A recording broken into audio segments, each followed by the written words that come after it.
A reminder of our top story today. Across the Maritimes, people are bracing for Hurricane Lee. The massive storm is expected to make landfall tomorrow. We don't know exactly when or where, but it's believed the eye of the storm will be in the Yarmouth, Nova Scotia region. Yeah, prepare for it. It's coming. It's nothing us Nova Scotians can't handle anyway, so, you know. East Coasters were used to that and, used to the struggle and surviving, and we'll weather this one too. That's right. So, calm before the storm, right?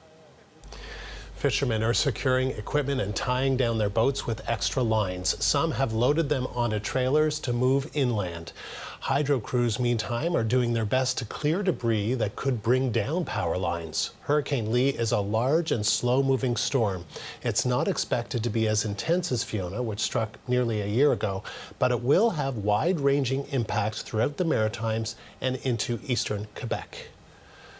CBC News science and climate specialist Darius Madavi is tracking the path of Hurricane Lee. He joins me live from Vancouver. So Darius, where is the storm right now? Right now we're seeing it still off the east coast of the U.S., several hundred kilometers off the coast, so we're not seeing too many impacts right now. Yesterday we did have some of that tropical moisture move up, so we already saw some fairly heavy rainfall, 40 to 50 millimeters in Atlantic Canada.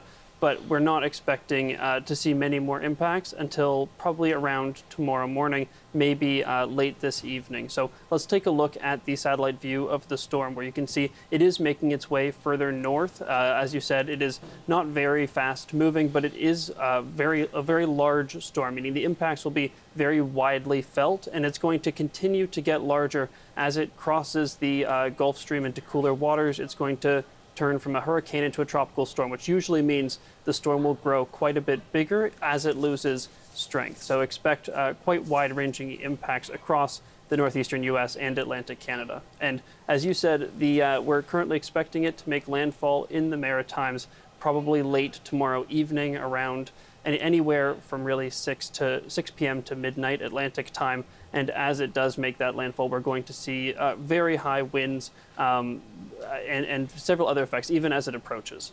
Yeah, let's talk about that because, there's lots of focus on when it makes landfall, but of course, Maritimers could expect to feel Lee's effects much sooner than that, right?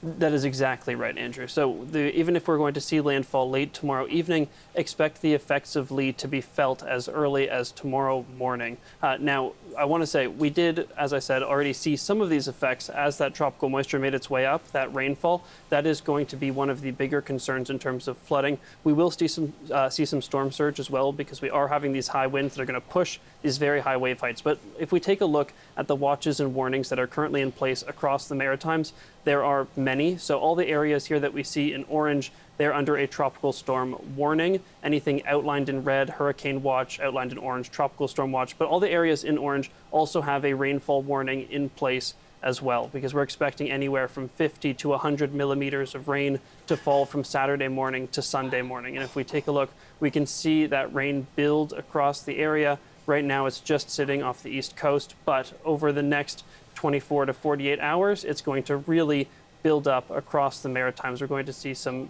extremely heavy rainfall in many of these areas as it just builds across the landscape.